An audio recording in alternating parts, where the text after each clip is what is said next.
이 시간 우리에게 주신 하나님의 말씀은 신약의 말씀 사도행전 19장 1절부터 10절 말씀입니다. 사도행전 19장 1절부터 10절 말씀 이 시간 함께 저와 여러분이 한 절씩 교독하시겠습니다. 아볼로가 고린도에 있을 때 바울이 윗지방으로 다녀 에베소에 와서 어떤 제자들을 만나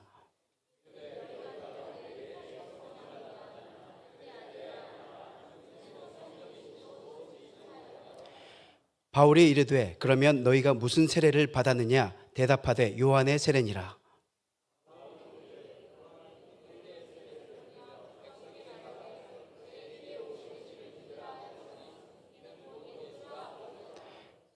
그들이 듣고 주 예수의 이름으로 세례를 받으니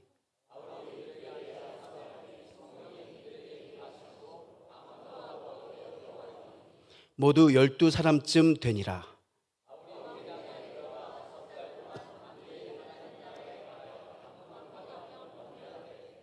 어떤 사람들은 마음이 굳어 순종하지 않고 무리 앞에서 이 도를 비방하거늘 바울이 그들을 떠나 제자들을 따로 세우고 두란노 소원에서 날마다 강론하니라.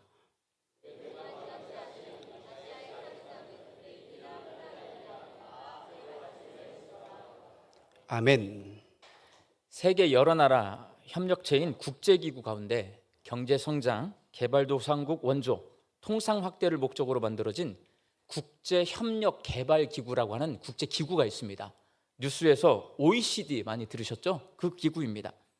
선진국을 주축으로 한 세계 38개국이 회원국으로 가입되어 있고 우리나라는 지난 1996년 12월에 OECD 회원국이 되었습니다. 이 OECD 산하에는 가난한 나라를 돕는 개발원조위원회가 있는데 우리나라가 이 위원회 회원입니다. 우리나라는 일제강점기에서 해방된 1945년부터 1995년까지 50년 동안 미국을 비롯한 선진국 그리고 개발원조위원회, 우리가 지금 현재 가입되어 있죠? 그 위원회에서 약 600억 달러의 원조를 받았습니다. 95년까지 받았습니다. 그러나 이제는 원조를 받는 나라가 아니라 원조를 주는 나라가 되었고 그 원조하는 것을 결정하는 개발원조위원회 회원국이 되어 있습니다.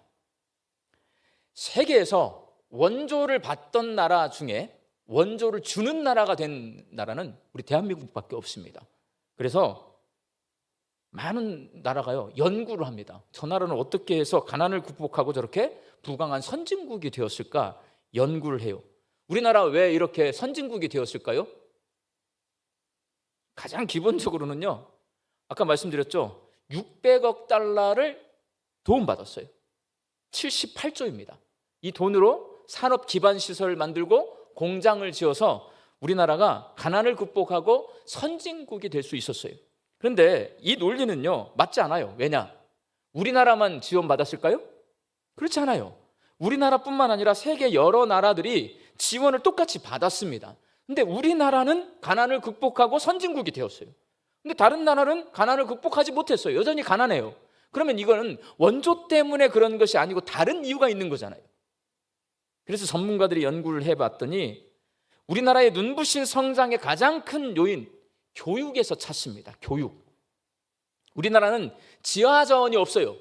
제대로 된 산업시설, 공장이 없었어요. 아주 매우 가난한 나라였지만 모든 국민들이 자녀들을 가르치는데 전력했습니다. 여기 앉아 계신 권사님들, 권사님의 어머니들이요, 여러분 가르쳐줬어요? 안 가르쳐줬어요? 대부분이 안 가르쳐줬어요. 우리 권사님들은 오빠나 남동생을 가르쳐줬지 우리 권사님들은 안 가르쳐줬어. 그렇잖아요. 우리 제 할머니 세대들은요 아들 선호 사상이 있어가지고 아들을 잘 가르쳤어요. 근데 우리 권사님들은 또 이 배움에 한이 맺혀가지고요 자식들 가르쳐요? 안 가르쳐요? 열심히 가르쳤습니다. 밥을 굶더라도 애들은 가르쳤단 말이에요. 그 자녀들이 성장을 해서 지하자원도 없고 공장도 없던 우리나라에 뭐가 생겼냐면요 국제 경쟁력이 생겼어요. 어떤 경쟁력? 고급 인력. 대학을 졸업하고 기술을 배운 고급 인력이 넘쳐나게 됐어요. 전문가들이 연구를 해봤더니 그렇게 교육의 힘으로 대한민국이 가난을 이겨내고 지금 선진국이 되었다, 이렇게 결론을 내놓은 연구 결과가 많이 있습니다. 제가 갑자기 이 교육에 대해서 말을 한 이유는 오늘 본문 말씀이 교육을 말하고 있기 때문에 그래요.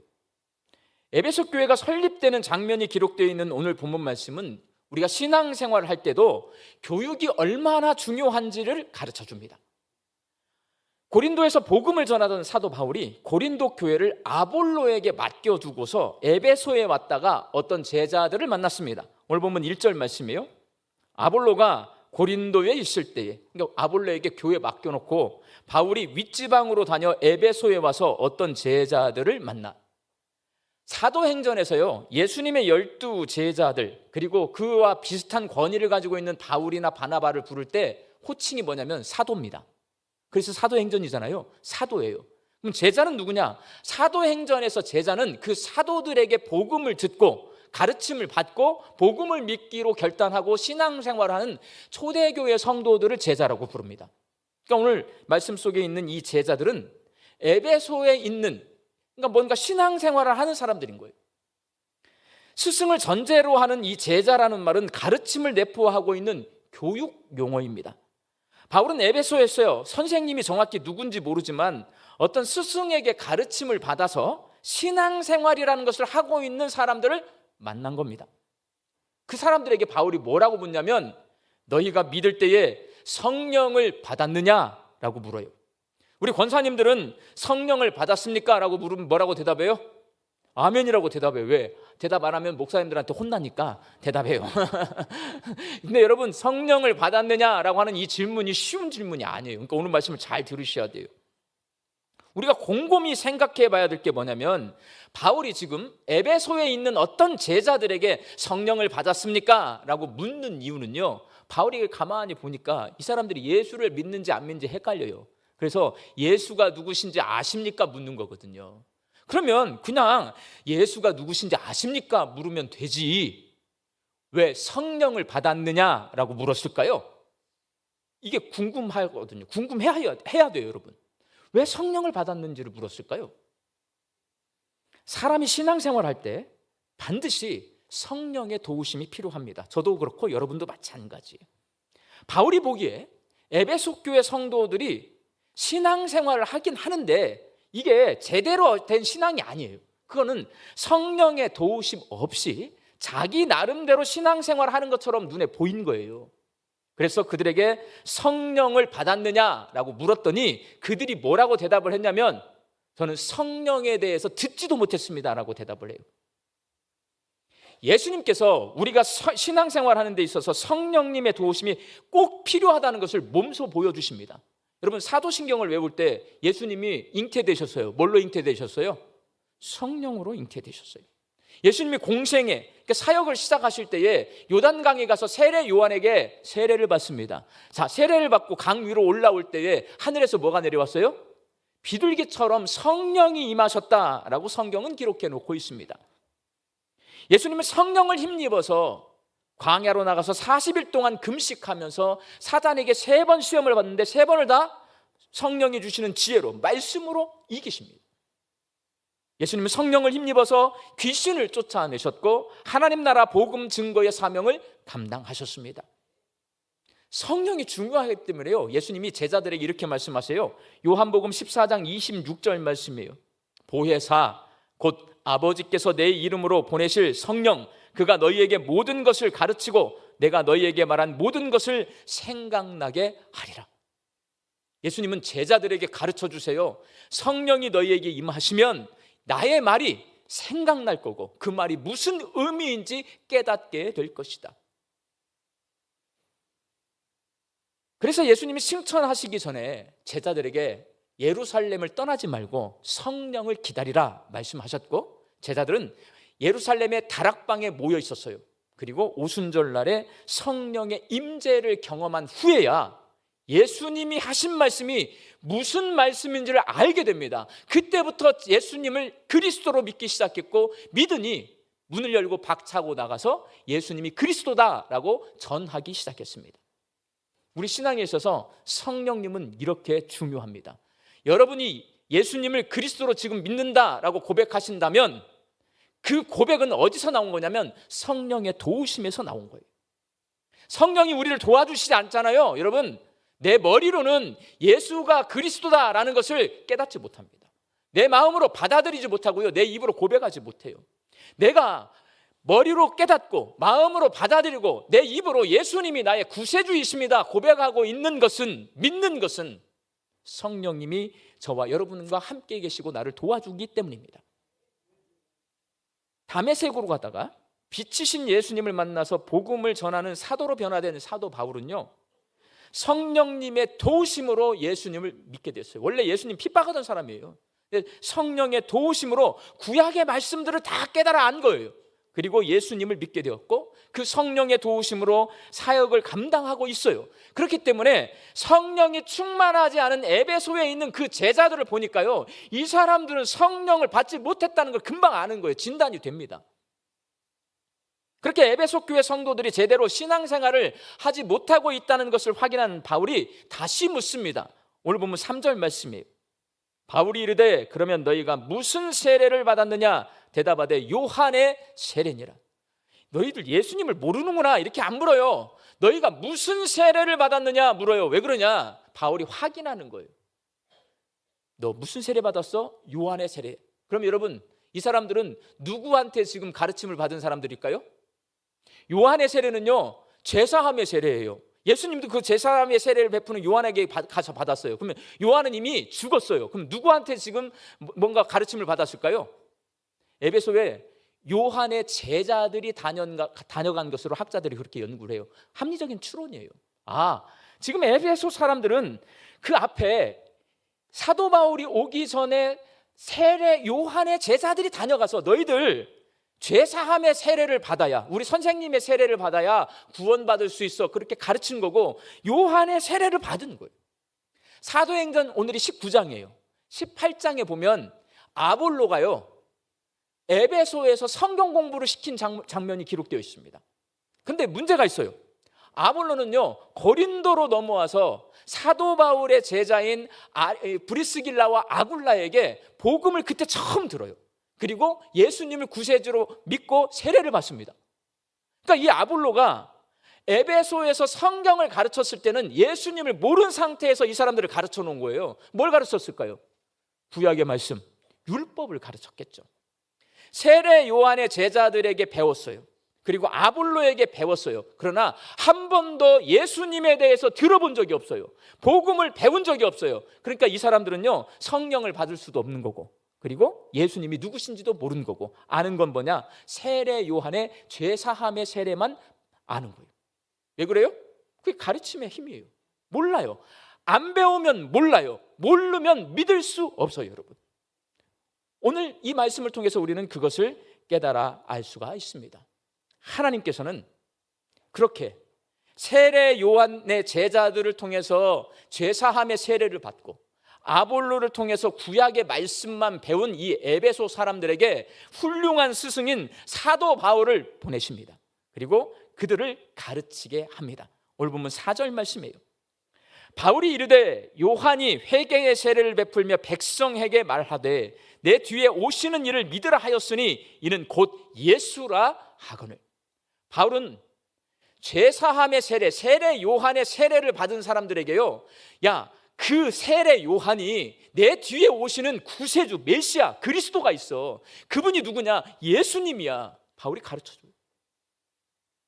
바울의 가르침을 받은, 복음을 배운 이 에베소 사람들이요, 예수님의 이름으로 세례를 받을 때 성령이 임하십니다. 그리고 그들이 방언과 예언을 하게 되었습니다. 바울은 에베소에 있는 회당에 들어가서 이 사람들과 함께 이제 석 달 동안 계속 복음을 가르칩니다. 그런데 바울은요, 사도행전을 보면 복음을 가르치잖아요. 그러면 어떻게 되냐? 복음을 받아들이는 사람이 있지만 대부분의 유대인들이 특별히 율법주의자의 영향을 받은 사람들은요, 유대인들은 안 믿어요. 에베소 회당에서도 마찬가지예요. 바울을 비난합니다. 그러자 바울이 예수님을 구세주로 믿는 사람들만 데리고 두란노 서원에 가서 2년 동안 제자 훈련을 시킵니다. 유대인들이 그렇게 바울에게 제대로 된 복음을 배우게 되니까 이 에베소가 어떻게 변화가 되냐? 에베소는 원래 우상 숭배의 도시입니다. 그래서 에베소가 가장 잘 되는 장사가 뭐냐? 우상을 만들어서 파는 장사가 가장 잘 되는 장사예요. 그런데 바울이 2년 동안 두란노 서원에서 사람들을 복음을 가르치잖아요. 그러니까 어떻게 되냐? 에베소가 마술사가 회개해요. 우상 숭배할 때 무당들이 마술사 아니에요. 이 마술사가 회개하고 하나님 앞에 돌아오는 역사가 나타납니다. 마술책을 다 불살라버려요. 그러니까 점치는 책을 다 불살라버리는 거예요. 그러다 보니까요, 에베소에 있는 사람들이, 많은 사람들이 예수를 믿게 됩니다. 우상이 팔리지 않습니다. 그래서 사도행전 19장을 읽어보면 에베소에 있던 그렇게 장사가 잘 되던 우상 가게들이 문을 닫습니다. 이게 뭐 때문에 이렇게 됐어요? 바울이 2년 동안 두란노 서원에서 복음을 가르치자 그 교육의 힘, 배움의 힘으로요, 모든 사람들이 예수를 구세주로 믿게 된 거예요. 그러니까 에베소가 우상의 도시에서 예수님의 도시로 바뀌게 된 겁니다. 사랑하는 광주 양림교회 성도 여러분, 사도행전에 기록되어 있는 에베소 교회가 세워지는 장면을 통해서 우리 신앙생활에 있어서 가르치고 배우는 교육이 참 중요하다라는 교훈을 얻을 수가 있습니다. 그러니 여러분, 제대로 가르쳐야 되고 제대로 배우셔야 합니다. 우리 광주 양림교회 사명은 복음을 전하는 교회입니다. 이 사명을 감당하려면 말로만 복음을 전하자고 아무리 외쳐도 우리는 복음을 전할 수 없습니다. 비전이 있습니다. 가르치고 배우는 교회. 이 비전을 이루어야 이 사명을 감당할 수 있습니다. 가르치고 배우잖아요, 여러분. 복음을 알고 깨닫고 믿게 된 사람은 성경에 단 한 명도 조용히 침묵하지 않습니다. 입술을 엽니다. 내가 복음을 깨달은 사람, 그리고 그 복음을 믿는 사람은요, 사마리아 여인도, 안진뱅이도, 소경도 전부 돌아다니면서 복음을 선포합니다. 우리 교회 비전이 뭐냐면 복음을 선포하는 교회예요. 하나님의 말씀을 제대로 가르치고 배우잖아요. 나를 위해서 살지 않습니다. 하나님을 사랑하고 이웃을 사랑하는 삶을 삽니다. 그래서 우리 교회 비전이 뭐냐? 지역을 섬기는 교회예요. 가르치고 배우는 교회, 복음을 선포하는 교회, 지역을 섬기는 교회가 될 때에 우리 광주 양림교회가 복음을 전하는 교회가 될 수가 있습니다. 우리 교회는 이렇게 복음을 전하는 교회를 만들기 위해서요, 여러 가지 교육 훈련을 실시하고 있습니다. 풍성한 삶의 첫걸음, 교회와 목양, 예배학교, 바나바 섬김학교, 지금 진행되는 우리 교회에서 이루어지고 있는 교육훈련 과목이에요. 이거는 신앙생활을 잘 해보자라고 하는 과목이에요. 그리고 하나님 나라 복음 제자훈련이라고 하는 풍성한 삶의 기초라고 하는 과목이 있어요. 이 과목은 복음이 무엇인지를 가르쳐서 복음을 전할 수 있도록 합니다. 우리 성도님들이 특별히 이 3부 예배는요, 이렇게 교육훈련을 열심히 받아야 될 분들이 많이 모여있는 예배예요. 1부와 2부는요 60세 이상 어른들이 굉장히 많아요. 이 3부 예배만 40대 50대 이하의 젊은 분들이 많이 계십니다. 여러분, 배우셔야 합니다. 우리 양림교회가 가르칩니다. 그럼 여러분 배우셔야 돼요. 배워야 복음을 알고 깨닫고 믿을 수가 있습니다. 믿어야 전할 수 있습니다. 여기에 계신 모든 분들이 가르치고 배우는 우리 양림교회에서 열심히 제대로 배우시기 바랍니다. 그래서 복음을 전하는 성도들이 되시기를 바랍니다. 우리 교회 교육훈련 과정 중에 마지막 최상위 단계가 있습니다. 그 과목이 뭐냐면 하나님 나라 복음 제자 훈련이에요. 일반 성도님 12분이 따르미반이라고 해서 12명이 오늘 수료식을 합니다. 그리고 우리 시무장로님이 10분 계시는데요, 10분 모두 다 당회원반 12주 동안의 교육을 다 끝마쳐서 오늘 수료식을 합니다. 하나님 나라 복음 제자 훈련은요, 하나님 나라의 복음, 예수님이 가르쳐 주신 복음이 하나님 나라 복음이거든요. 그 복음이 무엇인지를 배우는 거예요. 그리고 그 복음을 전하는 그러한 제자 훈련 과목입니다. 우리 시무 장로님들이 맨 앞장서서 이것을 다 배워주셨어요. 우리 교회가 앞으로 이 제자 훈련이 잘 될 것 같아요? 안 될 것 같아요? 잘 될 것 같습니다. 특별히 이 3부 예배 참여하신 모든 분들이 이 교육 훈련 중에 특별히 하나님 나라 복음 제자 훈련까지 다 배우셔서 복음을 전할 수 있게 되기를 바랍니다. 1부 때는요 한 분도 대답을 안 했어요. 거기는 거의 다 70이 넘으신 분만 있으니까. 2부 때는 한 5명 정도 대답하시더라고. 근데 3부는 한 10명 대답하시는 것 같아요. 우리가 잘 배워서 복음을 전하는 사람이 좀 됩시다. 네, 감사합니다. 중동에 아랍에미리트라는 나라가 있어요. 국토 면적은 우리나라 3배 작아요. 인구는 950만, 우리나라보다 5배가 작습니다. 아랍에미리트 선진국이에요, 아닌 거예요? 우리가 딱 생각하면 아랍에미리트 중동 국가는 선진국이 없어요, 여러분. 근데 이 나라가요, 화성에 탐사선을 보냈습니다. 우리나라는 화성에 탐사선 보냈어요, 못 보냈어요? 이제 겨우 여수 나로도에서 나로 한번 쏘고 누리호 쏘아가지고 이제 겨우 인공위성을 궤도에다 올리는 수준이에요. 그런데 아랍에미리트가요, 화성에다가 탐사선을 보내서 성공했어요. 화성에 탐사선을 보낸 나라는 러시아, 미국, EU, 유럽연합이요, 그 다음에 중국, 그 다음에 인도, 아랍에미리트 6나라밖에 없어요. 그럼 이 중동의 이 아랍에미리트가 어떻게 화성에 탐사선을 보냈냐? 초등학교 교과목에 우주탐사 과목이 있습니다.